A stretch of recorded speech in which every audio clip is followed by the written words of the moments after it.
Hey, I'm Greg Batla, and we're here to bring you a very special episode where we share some of our favorite stories. This is Missions Today.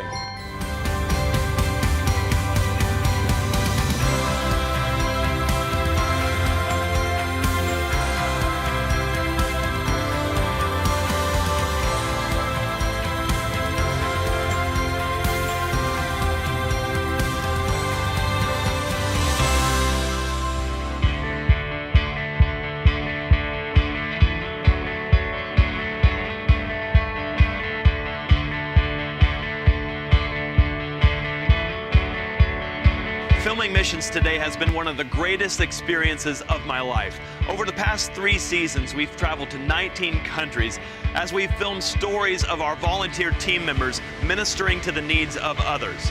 They've done this through evangelistic meetings, children's programs, construction projects, medical clinics, visitations, and much more. And along the way, we've captured incredible stories of God at work and have formed friendships that will last into eternity. On this episode, we're going to go behind the mission on some of our favorite stories from the first 2 seasons of Missions Today, sharing our thoughts, additional details, or even follow-up information that we haven't shared before. We're also going to visit our Quiet Hour Ministries headquarters in Redlands, California, and interview our CEO and President, Randy Bates, as well as share behind-the-scenes stories of what it's been like to be on our film crew.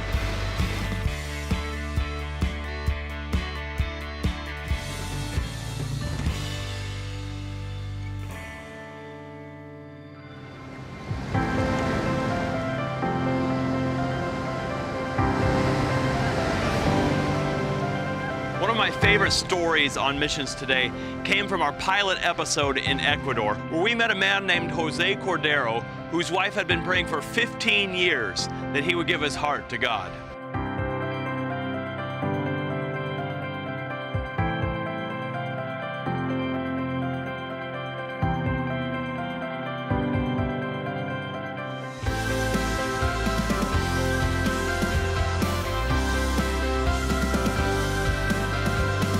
¿Cuál es todo su nombre? José Cordero. José Cordero. He's 67 years old. His whole life, he never believed in baptism, such a thing. And after the sermon that he has just heard today, kind of motivated him to say, this is the truth, people from God. And I need to join these people right now with me, with the pastor. And he makes his mind, and then he went straight to the waters to get baptized. It was only him, the last one to be converted. And Beatriz, she was praying for 15 years for him to make the decision to get baptized. Now, one behind-the-scenes fact that we didn't even notice until after this episode aired was that Jose Cordero was actually one of the patients in our dental clinic. He was the man in the chair having his teeth worked on during our segment there. And before he was even baptized, Dr. Ronnie Hold, our dentist, made this statement. So right now we're in a kind of a makeshift dental clinic. We're in one of the sisters' homes here in Ecuador. This is her home, and she's allowed us to set up a dental clinic in here. So we got our sterilization center over here, and I've got my faithful assistant, Sarah, here with me. And this brother here is wanting to get his teeth cleaned today. So we are cleaning his teeth, and he's sitting on some stacked up chairs so we can work on him here, as you can see. But most importantly, we're telling these people about the love of God, and we're inviting them to come to the evangelistic meetings each night. Tonight, there's one of the brothers that's speaking here in this home to some of these people in this area about some of the Bible truths, and this brother here is planning on coming tonight. Just like Christ, we're using our abilities to work with the body and heal to help spiritually also. I think Dr. Hold was exactly right. When you attend to the physical needs of others, when you become the tangible hands and feet of Jesus Christ, they become much more willing to listen to what you have to say about spiritual things. Now, one of the most interesting and unique locations that we've been to is Egypt. And because of the dangers there, the local police took our security very seriously, to the extent that we even had a motorcade anywhere that we went. Police are in front of us us. They're always with us. We're in the film crew car. Then we have 2 vans with our team members behind us, and behind them is a truck full of armed policemen. So we're having some car issues right now. The car keeps stalling that we're riding in here.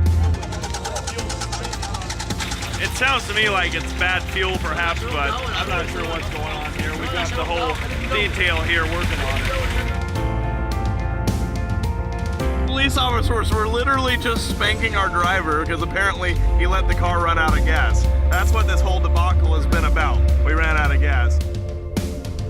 And one of our most memorable experiences from that trip was being able to do some work on a church that had been burned during a 2010 attack by Muslim extremists. They broke into the church, set the first floor on fire, and then went upstairs and stole everything. So they broke the apartment door and they came inside the flat where my parents live. They were looking for my parents. My parents could manage to come up from their place, but they could not see anything because of the smoke. They immediately hurried to the window. They opened the window and tried to call for help. Some neighbors gave or brought a wooden ladder and set it up there for the pastor and his wifey to go downstairs. But as soon as they came to the ground, they were surrounded again with terrorists. And they were armed terrorists. They wanted to kidnap them, they wanted to kill them. But God sent them some good men, and they were Muslim men. And these men stopped the terrorists, took my parents to their house till they safely traveled the next day to Cairo. The heart of the church, which, where the people actually hang out, where the people sit and worship, where they pray, where they counsel each other, is just destroyed. The church members had been waiting for over a year for somebody to come and help them clean it. And to watch some of them walking through right now and seeing it, and just to see the smiles on their faces and the tears of joy in their eye, it just makes it all worth it.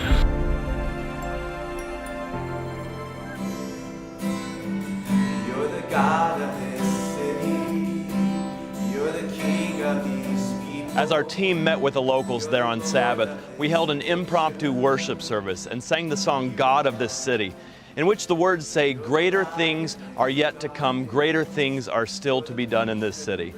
And to me, it was just such a powerful celebration of what God is doing there in that city, even in the midst of tribulation. We've since learned that the church has now been fully restored, that they have reopened their doors, and they are now hosting worship services and other functions to meet the needs of their local community.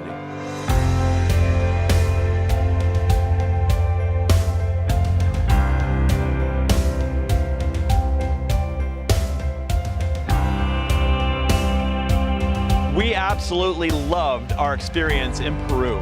From a visual perspective, it's one of the most fantastic places we've ever filmed.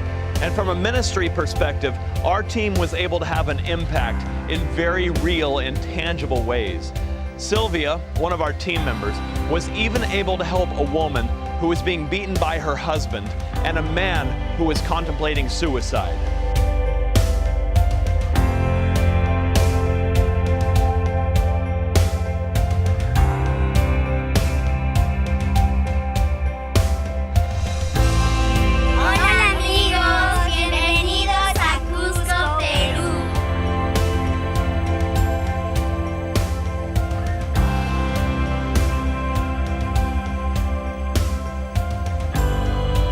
Miguel here to my left had attended, I believe, every single night.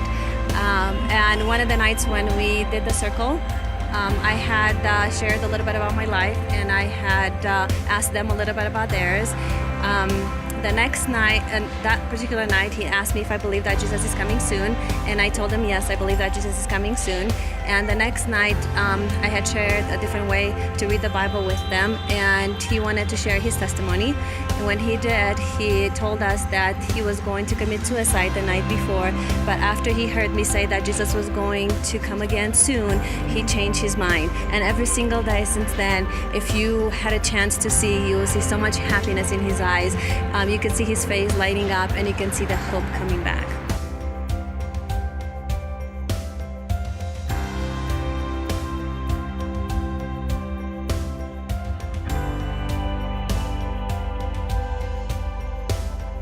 That night was a woman. She has been, from what I understand, running away from her husband. She has been in a really bad relationship with him. I believe he's been beating her, and she had left him, and she's hiding away from him. For the past 5 days, she's been coming every night and listening to the sermons and enjoying being in a circle with everybody else. She started crying, and she was very grateful to Jesus. She's been reading the Bible. She's been praying a lot. And tonight, the sermon was about baptism, and I asked if anyone in the circle would like to be baptized, and she said yes. One of the times that we as a film crew had to go down there, I got a chance to talk a little more with her. She asked a couple of questions. It was a very touching story. I'm so happy that she managed to get baptized. It's been really, really touching.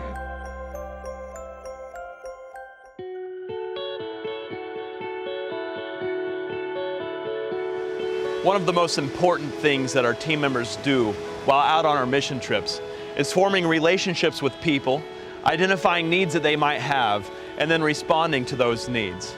And this happened in a very powerful way in Costa Rica when Mara, one of our team members, met Wendy, a single mother with 5 children, one of whom was battling cancer.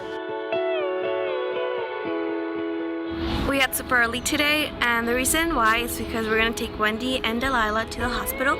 She will be getting her chemo medicine today and also doing some blood tests just to make sure she's getting better. We're right here at her house, and the house is behind us, and as you can see, there's some construction as well because we're expanding the house. Basically, she's moved here on her own. She's dug the dirt out with her kids and herself.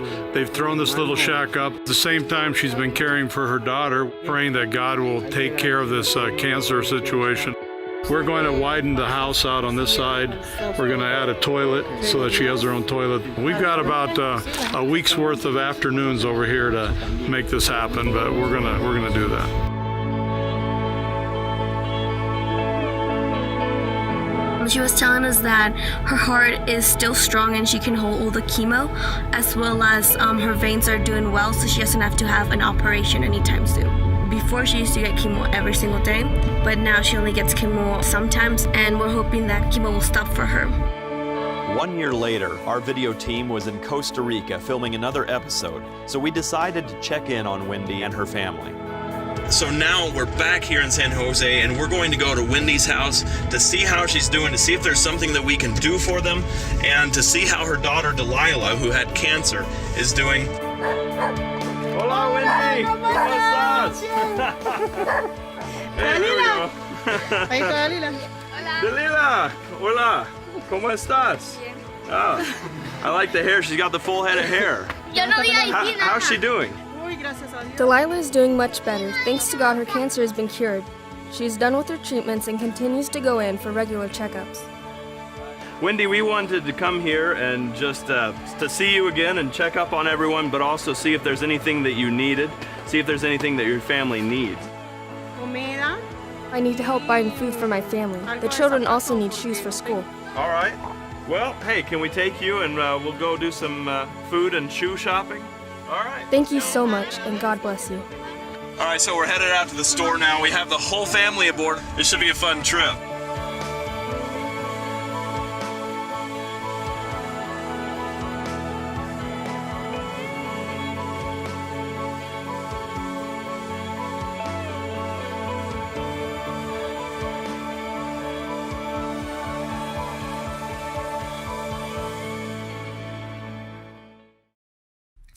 Inspired by these mission stories?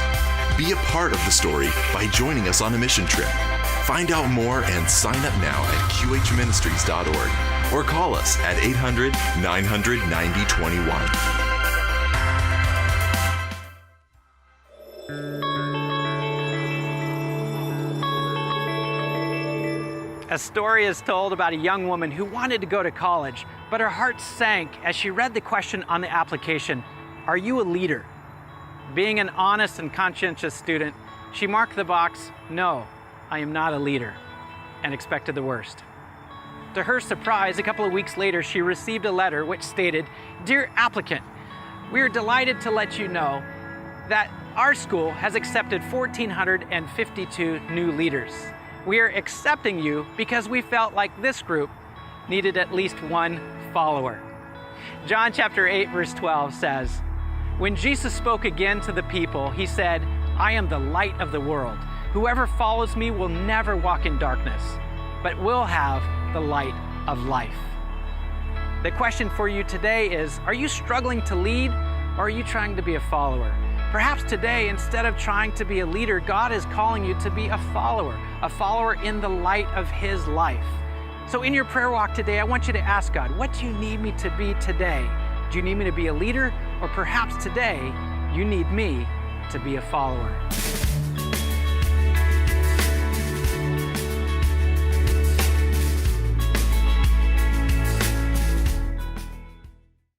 Want to hear more mission stories and have a behind-the-scenes look at our worldwide ministry? Follow us on social media. We're at QH Ministries on Facebook, Twitter, and Instagram.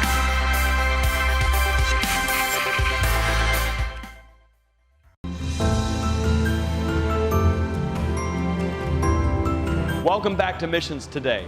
On this episode, we've been exploring some of our favorite stories from our first 2 seasons. Now, one of the great things about going on a mission trip is that you get to experience the local culture and the local sites, often during a day in the middle of our 10 to 12 day mission trips. So here are some of our favorite moments from our excursion days.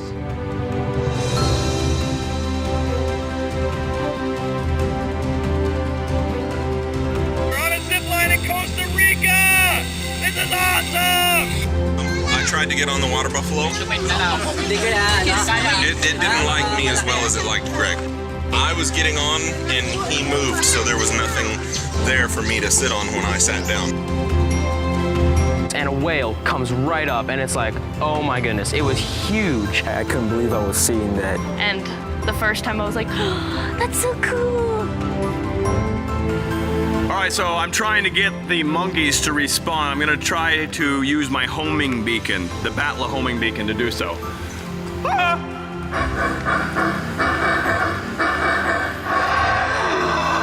I speak monkey, basically. That's what it comes down to. I can speak monkey. Oh, I got a great picture of a bird with a red head. I love taking pictures of birds, so that's what I'm gonna be looking for today. So we would have to stop the car and look at that bird and take a picture of it.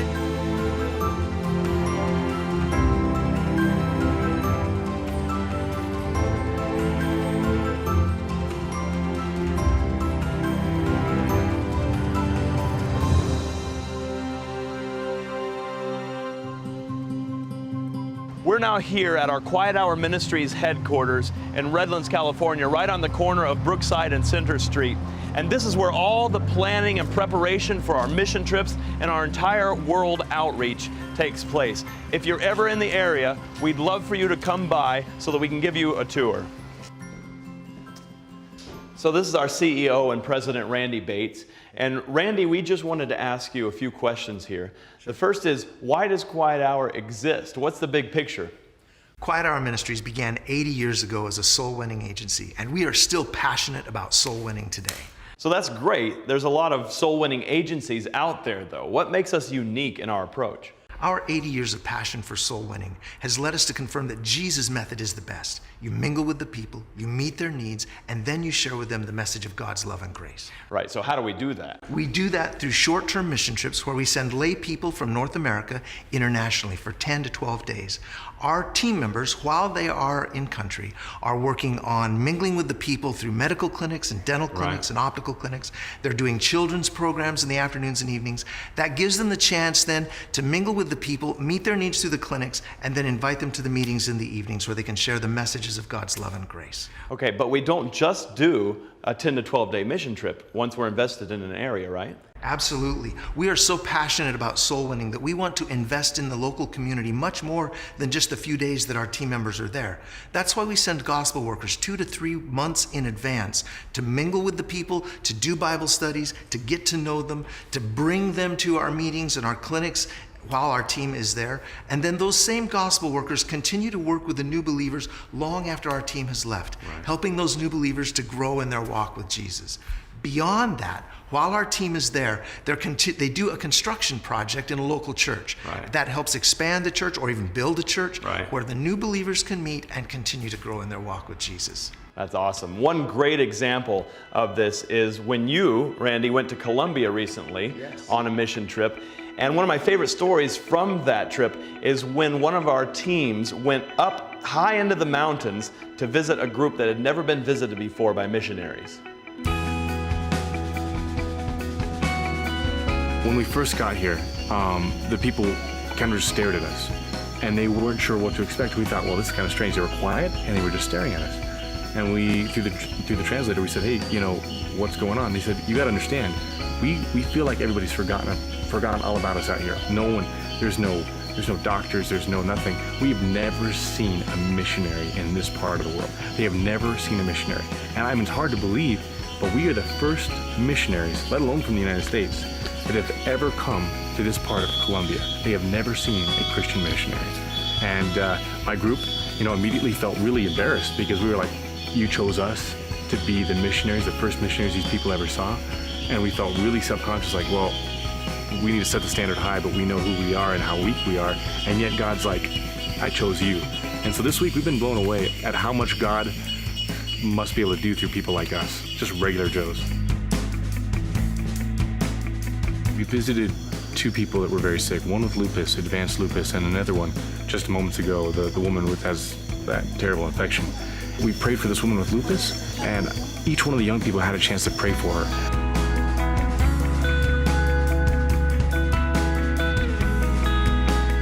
And I could tell from that experience alone, walking back from that day, that those kids had a real encounter with service and a meaningful spiritual encounter. Like, they knew that their faith was helping someone else.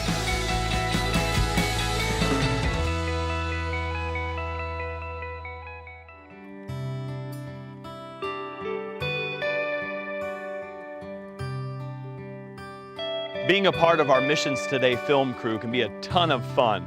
It can also be quite exhausting and challenging, and you have to think on your toes at times. So here are some of our favorite behind-the-scenes moments of what it's like to be on our crew. Filming and driving at the same time. Don't try this at home, kids.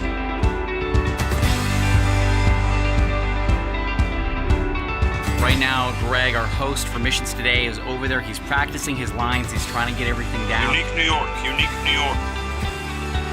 We are trying to do an intricate walk and talk where he starts through the stairs and we wind through this dangerous piece of construction and up this gravel. So dangerous. Then we reveal the beautiful church. So this is something new on Missions Today. This is actually my very first shower scene. I think we found our new Missions Today Steadicam op right here at the New Hope Orphanage. We got one of our friends right here running around with it. Our friends here in Malawi are enchanted by our drone. We're showing them the footage that we just shot with it. They like seeing themselves in it. Yeah, this is the hard part of filming. It looks awesome though, but you have to carry all this gear up to the fun section. Not fun. So we're here, seeking shelter from the hurricane. I'm like a penguin, and this is my egg. I'm protecting it. Hang on, let me try. Wait, don't cut me. Whatever you. I'll try now. No guarantee. Maybe you won't have arms by the end of the night, but that's no big deal.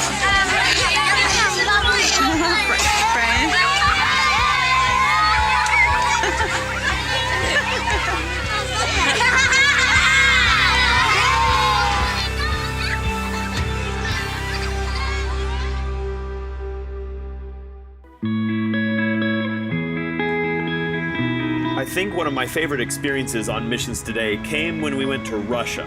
Each season, our film crew has gone out to film a historical episode to follow up on some of the stories of the work that Quiet Hour Ministries has done in different places. And in Russia, we visited an orphanage that we sponsored that specializes in rescuing orphans with HIV.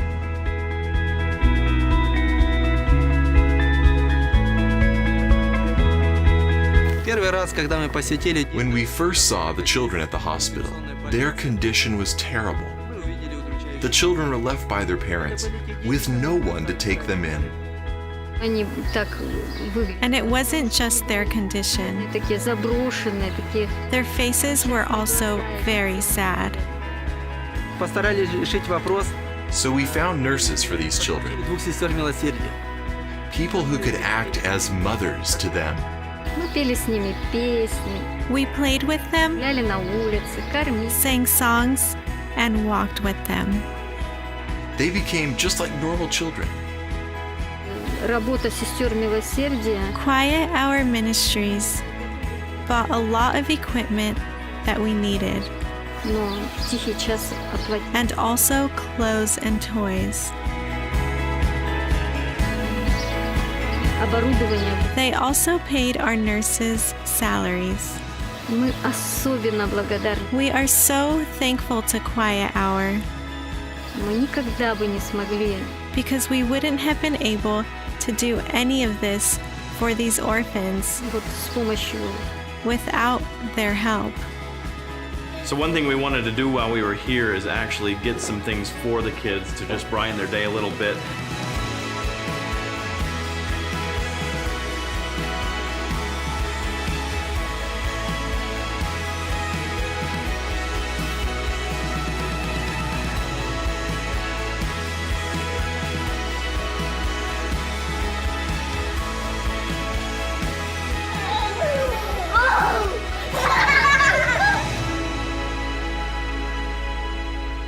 I've heard people speak out against these types of short-term mission trips.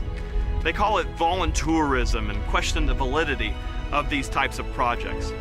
Even some of my friends have criticized us for our methods, knowing full well what I do for a living. But you can't watch these stories, you can't follow this television series and deny the fact that these mission trips truly help people, sometimes in very significant ways, both the locals and the team members. As this is my last episode as the executive producer and host of Missions Today, I want to personally appeal to you. Not rushing through this invitation as I sometimes do at the end of an episode, but truly appeal to you. Please join us on a mission trip. Sign up for one. God can use you, and He can change your life as He has mine. Filming this series has truly been one of the greatest experiences of my life, and I thank you for watching. We're running an awesome contest where you could win an expenses-paid mission trip for yourself or a loved one. So head over right now to qhministries.org/contest.